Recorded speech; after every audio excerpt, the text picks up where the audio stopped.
Today's episode of the Goldcast is sponsored by New Beginnings, possibly New Endings, the start of New Endings. We are going to talk about the rough Warriors season that has been dropped upon us. And then we're going to talk about all the big changes with the Giants. Oh yeah, they finally have a GM and a new manager. It is in the books, and we are off and running.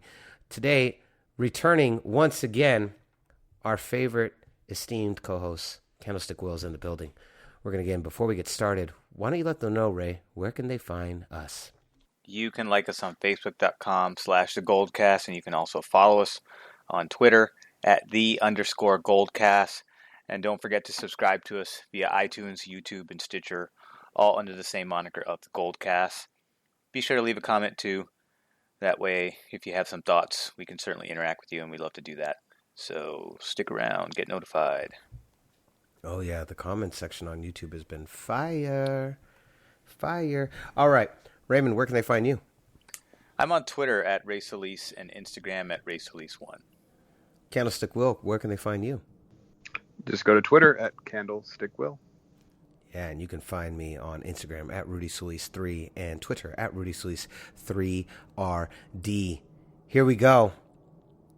We are all here. The entire crew, the Goldcast crew, is back. We are here. Class in session. Let's go. San Francisco, are you ready? This is the Goldcast.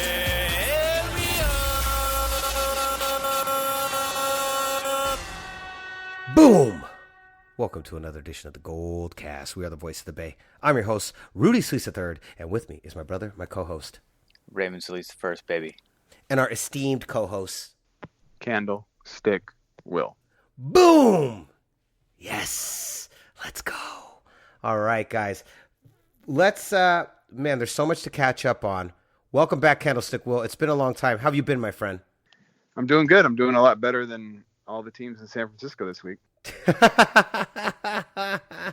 100%.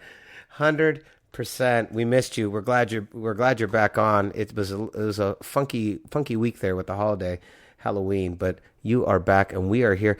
Let's first start with our Golden State Warriors. Holy moly. I think this is actually a real good thing for the long-term success, but we are now have only won 2 games this entire season. We have lost 4 in a row for a total of, what is this, 7, 8, 9 losses. We are 2-9. The mighty Golden State Warriors, the unstoppable machine, the greatest team ever assembled in the modern era. The empire has certainly crumbled for the time being. This isn't a long-term crumble. But here we are. And Candlestick Will, I want to give you the floor, my friend. It's been a while. I want to hear from you. Where are you at with this season? How do you feel about it? I think the kids are kind of scrappy, to be honest. And I actually think this might be the best medicine for them going through this first rough season. But I want to hear your thoughts on the state of the Golden State Warriors, the fall of the empire. Well, I think one of the things, the one positive was that Portland Trailblazers game, and yes, seeing just some life in the arena, life in the team. Literally nobody on the floor that was supposed to be winning games, and they found a way to win. It was very reminiscent of Oracle Arena when the Warriors were awful and they would win 20 games a year, but they'd find a way to beat a few playoff teams because that's the NBA. And, you always try to take it a little easier against teams that are hurting and don't have their best players. And I think it's, in some ways, this is the basketball gods saying, okay, you want to leave Oracle? Okay, we're going to give you an Oracle season to start off Chase Center and, get the real fans in the Bay Area to be able to afford tickets to Chase Center the first year. Because obviously people are having to sell off their tickets with no Steph, no Clay, for part of the season, no Draymond and DAngelo Russell either. So it's been brutal. I saw a stat that 14 of the 16 guys they brought into camp have been hurt this year. So it's not just Clay, it's not just Steph. The losses of DeMarcus Cousins, Kevin Durant, Andre Iguodala, John Livingston, the list goes on and on. It's just so much turnover. This year was going to be rough, kind of no matter what. We were a little bit optimistic, I think, when we did our preview show, and thought that this could still be a 40 plus, maybe even 50 win team if everything falls into place, and if Steph has a MVP caliber season. But just the injuries just mounted up too much, and it's so much turnover. It's, even if Steph had played amazing, we saw in those first few games before he got hurt that he just doesn't have the teammates he once did. So trying to run the same offense without competent players around him, kids like Jordan Poole and Eric Pascal and Glenn Robinson III and Alec Burks. I mean, all these guys are guys who may be on a roster in the NBA on a few different teams, but these Warrior teams of the past wouldn't have had any of them. Pascal is the one maybe exception, and so it's just, and like I said, it's kind of fitting that this team is so bad, because it's like I said, it's reminiscent of the Oracle teams, of the late 90s, early 2000s, when they were just god awful. But to your point that you kind of alluded to with the idea that it might be temporary, next year you would have Steph, Clay, Draymond, DAngelo Russell, all in their prime, all coming back next year. You're now going to be guaranteed to have a first round pick, because it won't be in the bottom of the first round, and have to give to Brooklyn. So you have a first round pick, might be a lottery pick, might be a top 3 or 4 pick. The way this season's looking, you have the $17 million trade exemption that you can use from Andre Iguodala's release, and you can also use the mid-level, which they might use to get Andre Iguodala back. So what is a really bleak looking team right now could look very much like a playoff team next year, just by simply getting our guys back. Okay, I want to comment on that. So, when I look into my crystal basketball, Rudy Solis III, this is what I see. When Rudy Solis looks into his crystal basketball, this is what I see in the future for us, Candlestick Will. I see a team that really is, without trying, it may end up, as you were saying, maybe bottom 8 in the league, giving us a chance at a really high lottery draft pick. I see us picking up someone relevant that could maybe make even an immediate impact on this team. I'm not sure if as a starter, but maybe as a bench player. And then here's what else happens. As you already mentioned, we get everyone back, right? We get Clay, we get Steph, we get Dre. DAngelo continues to develop. But here's the kicker. Not only do we get that high draft pick, we get that lottery pick that enables us to get a player that we'd have no business getting any other year. But then, at the end of this year, there's going to be somebody. Hopefully, it's a forward. It's some disgruntled power forward, that some superstar from one of these teams that is, as per the usual, just completely over whatever team he's on, and he's going to decide that he wants to sign with the Golden State Warriors. And then we're going to have a brand new Big Five, Big Four, whatever this version's going to be. And that team, I'm not saying that team is going to necessarily lift up the Larry O'Brien next year, but I have a strong feeling, knowing the NBA, the modern NBA, somebody by come this summer is going to be in a real bad mood. Some superstar is going to be like, I hate my effing team. I want nothing to do with these guys. I either want to get traded or I am not renewing my contract. And then the Warriors are going to come knocking, and they're going to say, hey, why don't you come over here? Let's go take out the Clippers. Let's go challenge the Lakers. Let's put this thing together with you as our new big piece. Join Steph, Clay, Dre, this crazy, awesome new rookie that we have, and let's go. Let's make another run at this title. And that guy's going to go, you know what? I'm in. That is my prediction. That is what I'm seeing in my crystal basketball. That is what I believe is going to happen. What do you think about that, Candlestick Will? And then Raymond, I want to hear what you think about this as well. But Candlestick Will, what do you think about that? Well, I think it's realistic. I don't know. When I was looking at, I haven't done this in like 5 years because the Warriors have been so good. I haven't had to care what other players, what other players' contracts were and where we would be in the lottery. And, I haven't even had to pay attention to college basketball the last 5 years. So in just kind of looking around, the trade exemption is only going to work if we have a guy who's making less than 17 million, because that's what Andre Iguodala makes. And they have to be on a contract that's not an expiring, because if they're a free agent, then that doesn't count as a trade exemption. So looking at guys who have 2 years left on their contract, one of the guys I saw that I think would actually be a good fit for the Warriors is JJ Redick. He's making a little bit less than 17 on a 2-year deal with the Pelicans. Pelicans are terrible. Williamson's out for a while. They're not going to be as good as people think they are. When they go into next year, they're going to also have to deal with trying to re-sign Brandon Ingram. So in trying to re-sign Brandon Ingram and probably wanting to stay under the luxury tax, they'll be willing to give up Redick, I think, for a trade exemption, and be able to use that money for Ingram. So I think that would be a guy that could be a good fit. Marcus Smart's another guy that, because Boston's going to have to pay Jason Tatum, he could be another fit of a guy who can come in and be a guard coming off the bench that could really help us in the playoffs.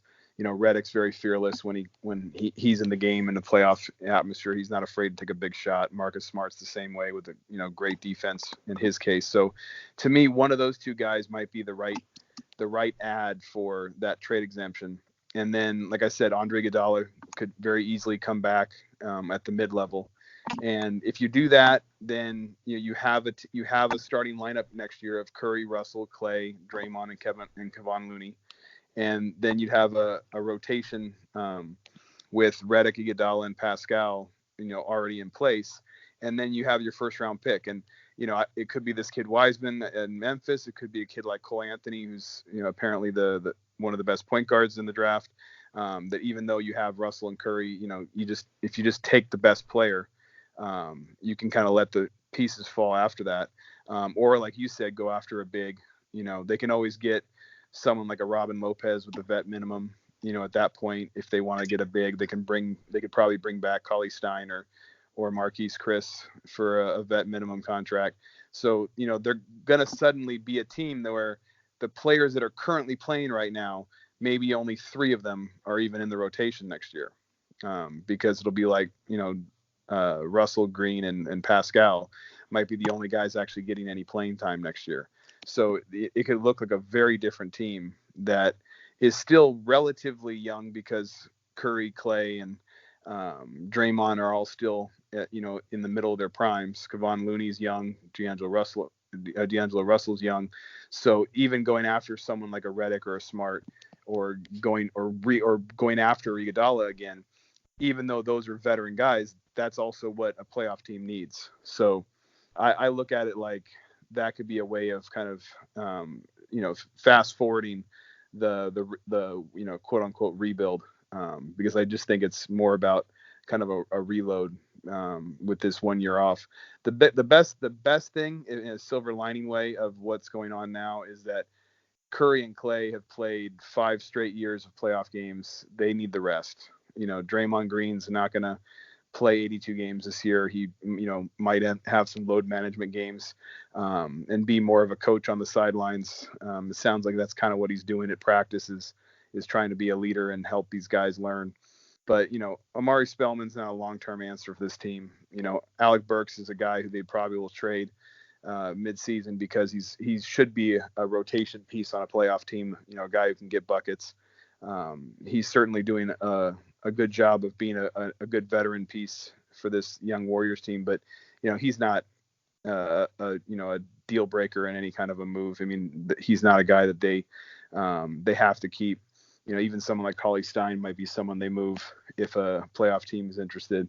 But it's just a team full of guys who are getting a chance. It's kind, and like I said, that Portland Trailblazers game was fun because guys like Kai Bowman, who no one's ever heard of, gets to have a big night and people remember his night. And obviously Pascal did what he did.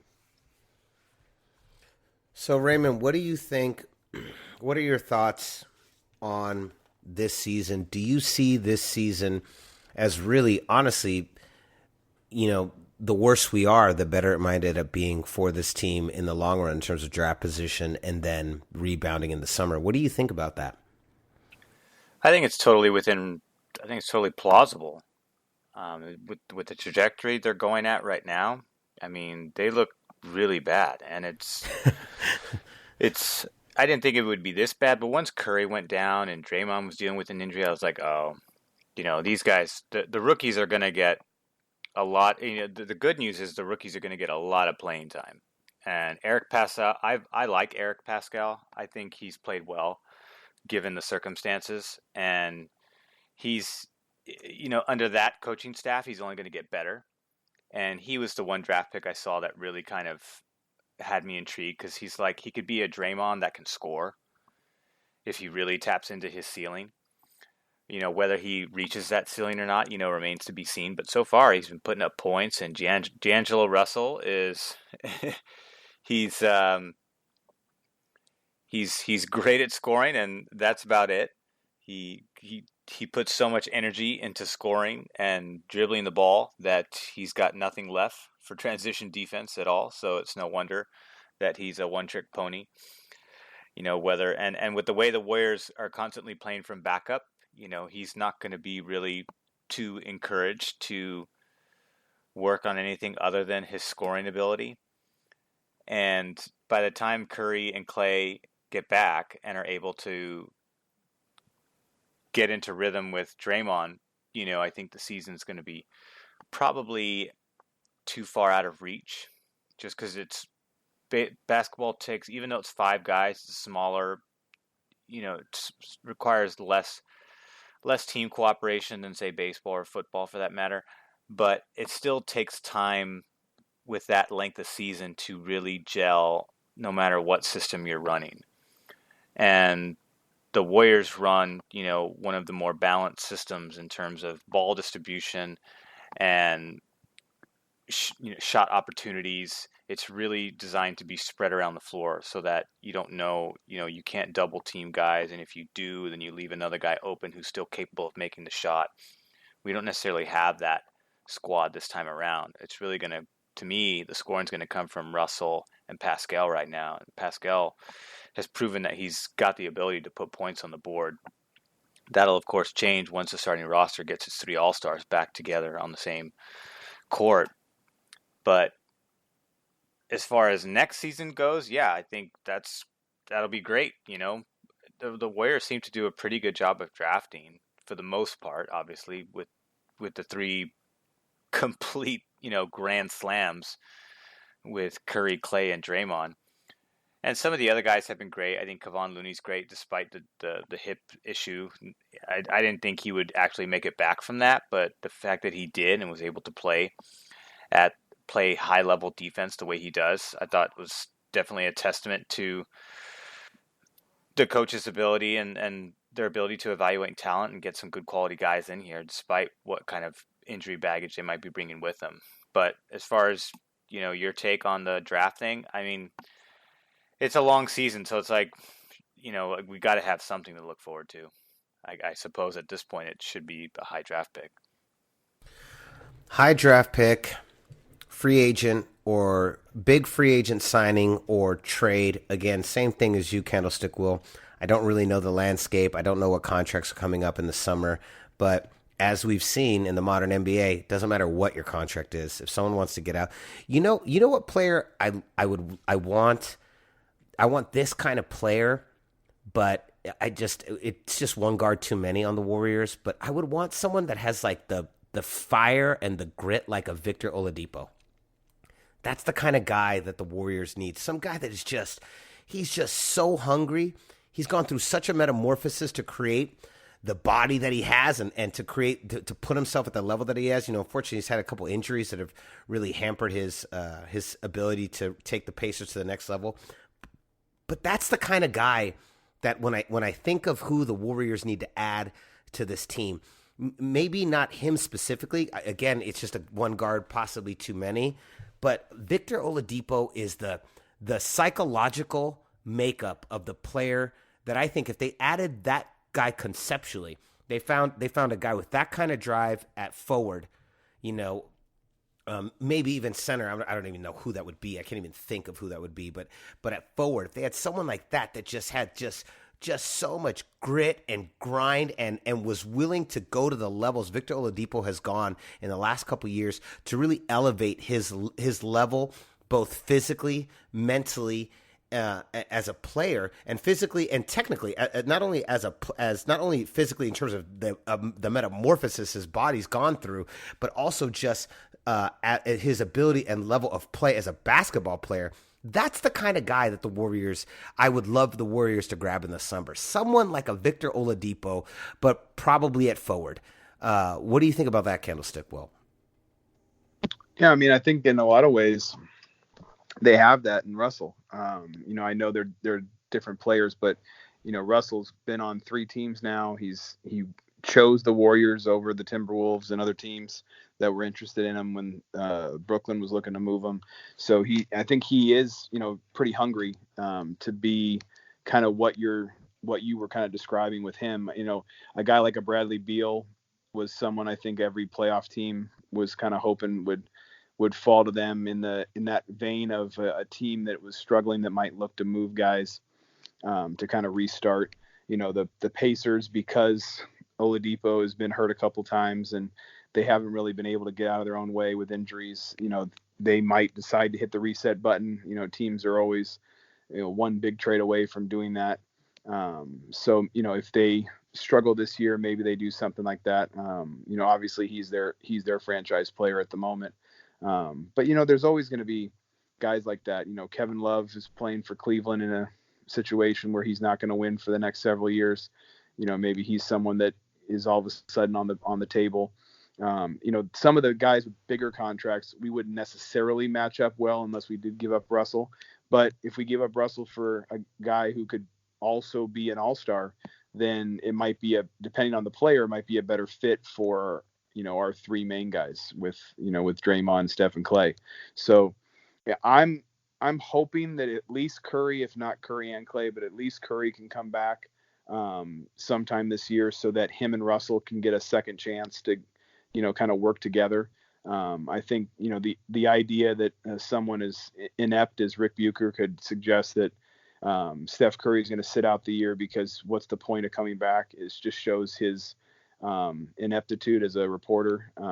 Because of course you'd want to come back to get some momentum going into next year to practice at game speed with the best player on the team right now in Russell. And can you guys coexist, or would it be, another, Steph and Monte kind of situation where it's 2 guys that are too similar to each other and it actually would be a better fit to move Russell for someone else? That's the question. And, sometimes people forget, I know I hear what you're saying, Candlestick Will. Sometimes people forget that these guys love to play. And, Kyle Shanahan loves to point this out all the time. Like, it's one of the differences between basketball and football, for instance. These guys play all year long. In the summer, they go around and they play each other all summer, all over the place, all different spots, New York, Los Angeles. I mean, these guys love to play. And it's not like, good or bad, win or lose, these guys love to play basketball, man. They hoop. They're hoopers. That's just what they do. And so I think sometimes people take that for granted. And they go, oh, well, he should just sit out the rest of the season and da-da-da-da. It's like, but that's not in these guys' DNA. They want to be out there. This is what they're for. You've got a limited time as an athlete. I mean, if I was a pro athlete, I'd want to play every time. I don't care.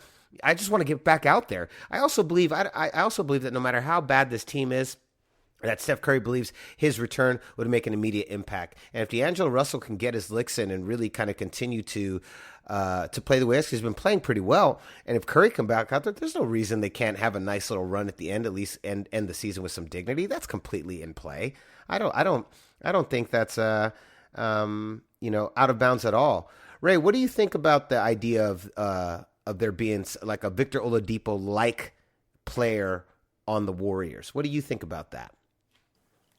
I think we'd be great. The question is, who is he and can we get him? Can we either get him through free agency or not literally, but a similar player. I know Candlestick Will mentioned that Russ is kind of on that same vein, and I have to agree there. Yeah, But I do too. can we bring up somebody through the farm that has that kind of potential to grow into that player too? I don't know, because I don't follow the Santa Cruz Warriors, and I don't follow NCAA basketball enough to really kind of tell you who's out there that could be worth a look. We'll just kind of have to wait and see. But Well, I'm I thinking think more sure across that'd the be great. landscape from Victor Oladipo's, he's the superstar from the Pacers. I'm talking another superstar from another team. I'm not necessarily talking about college or from our D League. Well, we are getting Giannis in 2 years, right? So Yeah, right. Yeah. For sure. He's definitely joining us. All right, guys, let's move on because hot takes have abounded. We have Farhan Zaidi has put together his crew for the future. So here we go. The first hire was Scott Harris, is our new general manager, former director of player operations for the Cubs.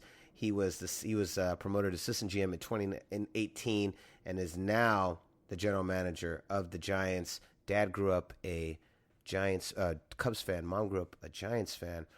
And then the much more controversial pick, Mr. Gabe Kapler. This one came in at a lot more of a controversial. This is a lot more controversial.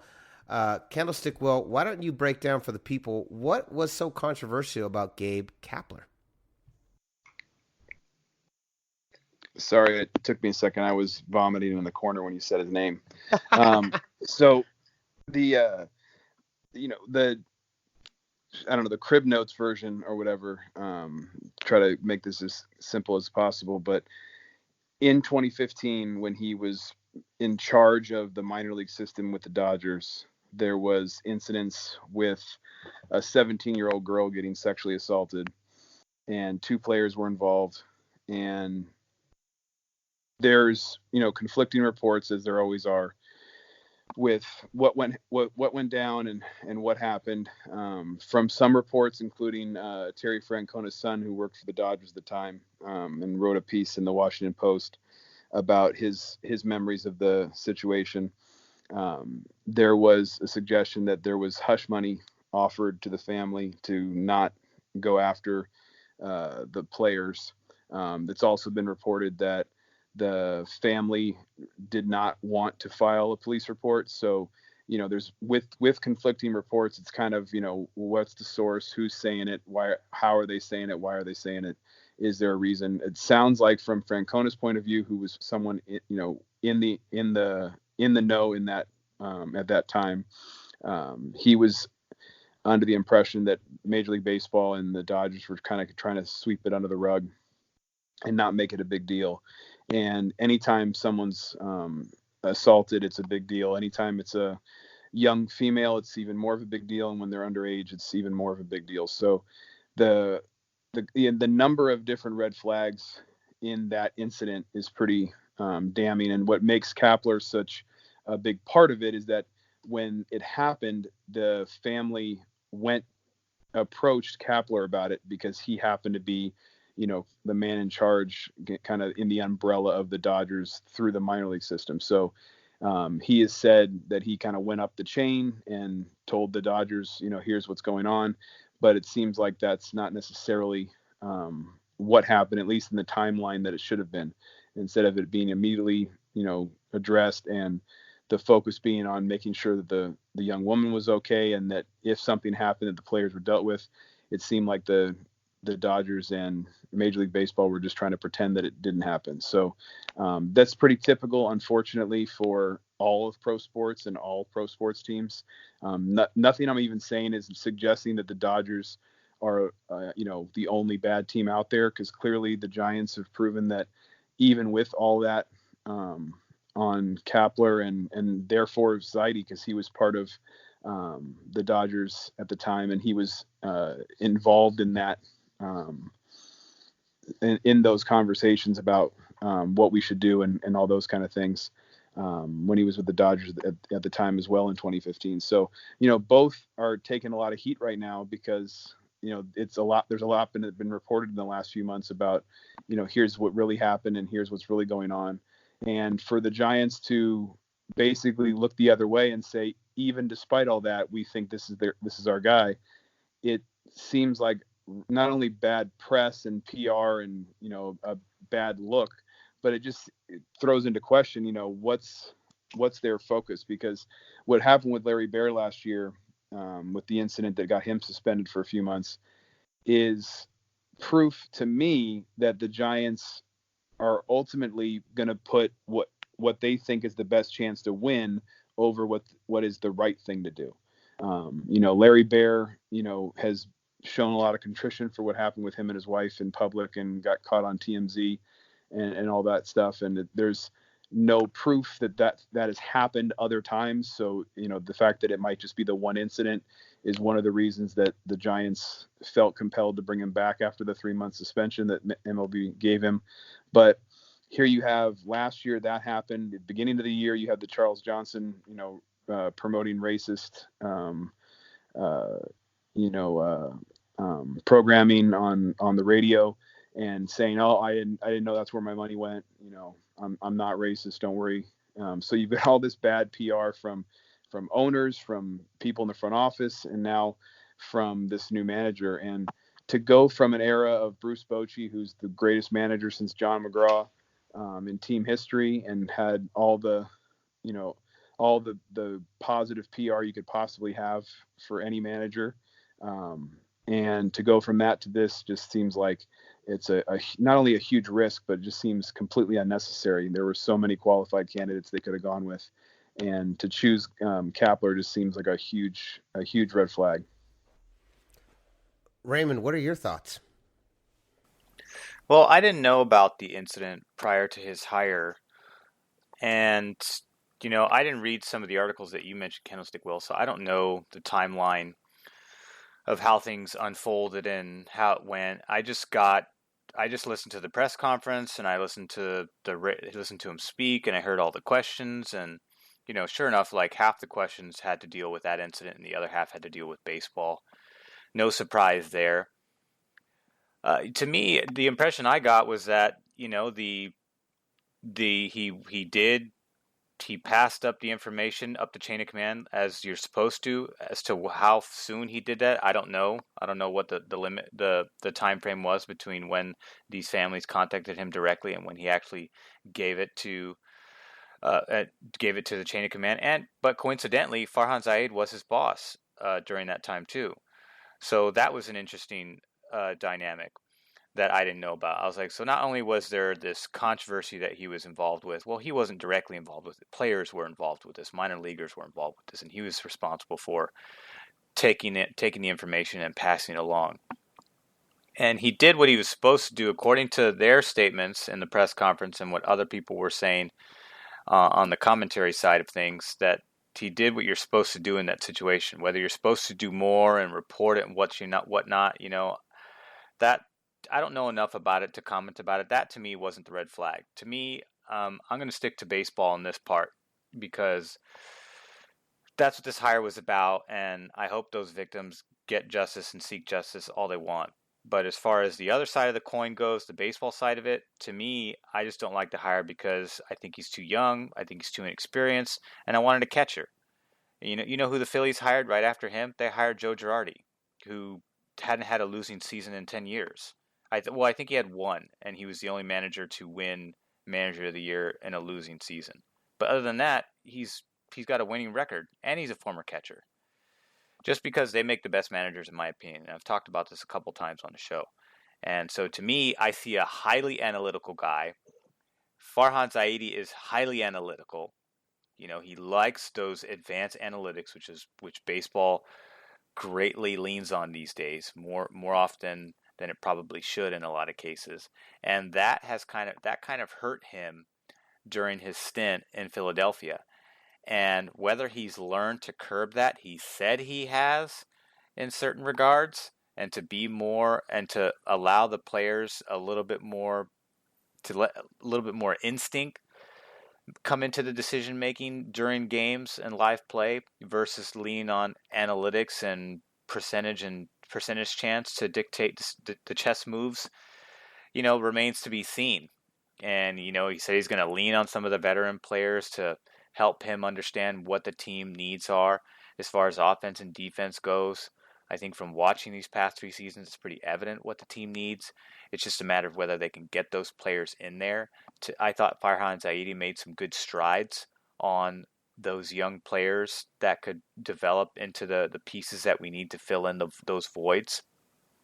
Whether that roster remains the same coming into next year is obviously what we're all kind of interested in seeing unfold, because we don't know who's going to stay. I know who I'd like to see go, and I know who I'd like to see stay and just kind of help provide some veteran presence to help the younger guys transition and become better ball players.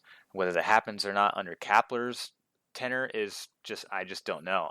To me, the PR stuff does look bad, but the baseball stuff, to me, that stuff just seems very,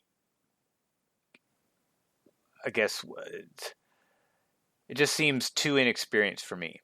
And here's the other thing, too. We went through all these interview processes, and Gabe Kapler didn't get fired and released until October 10th. So October 10th comes around, and then, so to me, it's almost like he was waiting for that to happen.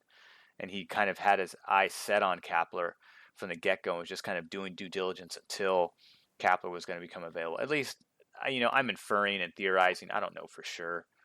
I would have liked to see perhaps a bit more of a veteran coach get another shot, because we know, sometimes your first stint as a head coach doesn't work out, and sometimes you need another go around with a different club to make it happen. We know that Bill Belichick in the NFL was horrible in Cleveland, and then he went to New England, and the rest was history. We know that Bruce Bochy was very underwhelming in San Diego, and they were competitive, but they didn't do anything. They didn't make any huge milestones there. And it took him to come to San Francisco to really get it under control. Within a couple years of coming within San Francisco, he started to get things moving in the right direction. So who knows? I could be completely wrong. We could all be wrong. And Gabe Kapler could just have the 2 years. I mean, he played 500 baseball in Philadelphia. That's not bad for 2 years in baseball. For your first time as a manager, being, heavily analytically driven, you just got to find a balance in the two, because you can't just lean heavily on the analytics to win in baseball. You just can't. You have to have a bridge of instinctual decision making along with some of those analytics to help guide those decisions, because it's a balance of the two. The analytics help you determine what decision to make. They don't tell you what decision to make. They just help you determine what's the best decision. In addition to going with your gut and feeling the players through, feeling the pitch count, trying to decide when to pull a pitcher and when not to pull a pitcher, when to put another pitcher in, when to put a specific pitcher in a specific situation because it's a favorable matchup. Things like that. Not all analytics can help you do that, but it can guide you. But to me, this one's just, I don't know. It wasn't. I was very skeptical going into the hire because I just didn't think there were a lot of great candidates, and the one we ended up with was just not even on my radar. Well, he did address that too. He did address that he felt that was the biggest lesson he learned right in Philadelphia was,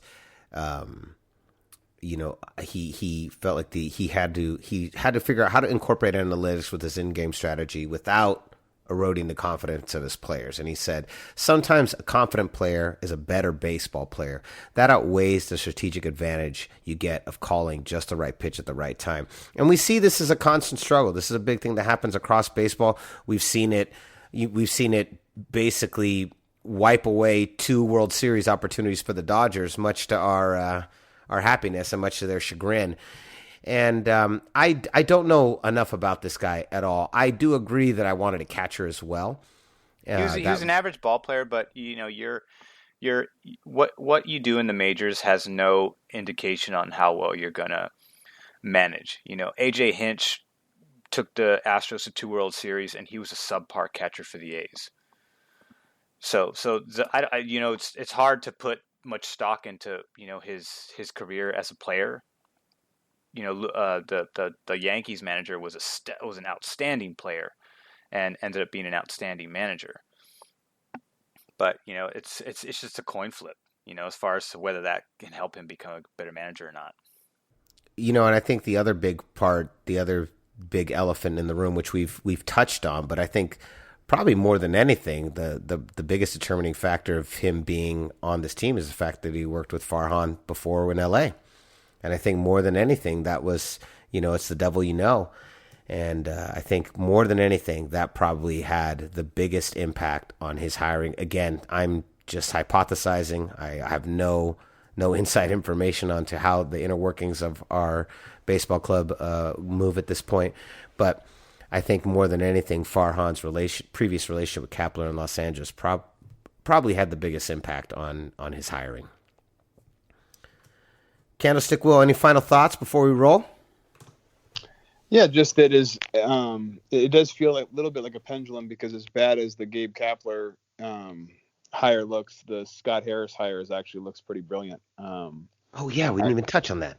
I know that Farhan was trying to get Billy Owens from the A's to come over last year, and when he didn't get him, he just decided not to go after anyone else. And I think that does show that Farhan, and Farhan proved it too when he didn't trade Bumgarner and Will Smith at the trade deadline, that he's only going to make moves that make sense, and he's not going to make a panic move just simply because he needs to. So he didn't hire a less than qualified GM last year when he couldn't get a guy that he really wanted.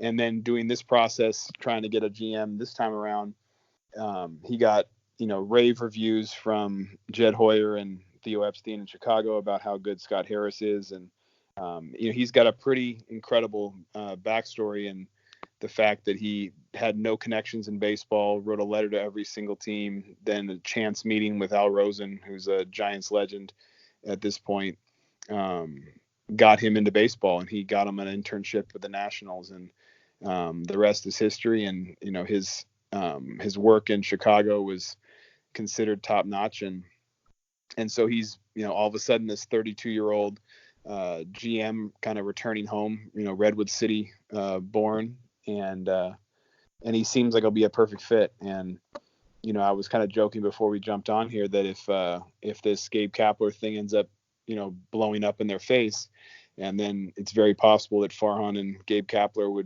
would be let go the same day, and we have Farhan's replacement already on the team with Scott Harris. So not suggesting that that's going to necessarily happen or that that's going to happen soon, but Farhan isn't afraid to bring in great people, and that's a good thing, because other GMs might have been intimidated to bring in some 32-year-old hotshot who looks like the next great hire, because in some ways you're hiring your replacement.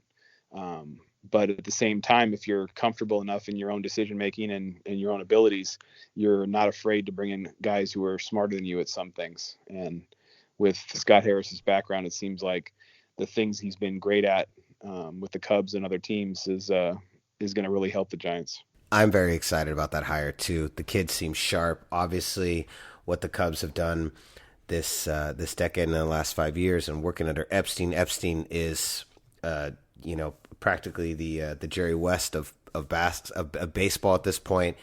He's a legend, and his resume speaks for itself. And having him come from that tutelage, and yeah, I was pretty excited. I know some people kind of thought the video that they put on Instagram of him, I don't know if you've seen it, San Francisco Giants and Warriors fans, but if you haven't seen the video, he it's really short. It's like 30 seconds. He just says, that he's excited and he can't wait to bring, I'm paraphrasing, like a winning culture back to San Francisco. I loved it. I watched it like 5 or 6 times. I was like, this gets me hype. I loved it. What did you think, Ray, about the video on Instagram of that guy? I didn't see it. Oh, you didn't see it? Candlestick Will, did you see it? Yeah, I mean, it definitely looks like he's a kid playing GM. We just had Halloween, so he dressed up in his dad's suit, and he's anytime a guy is hired for a job that prestigious and he's younger than us, it's kind of depressing, right?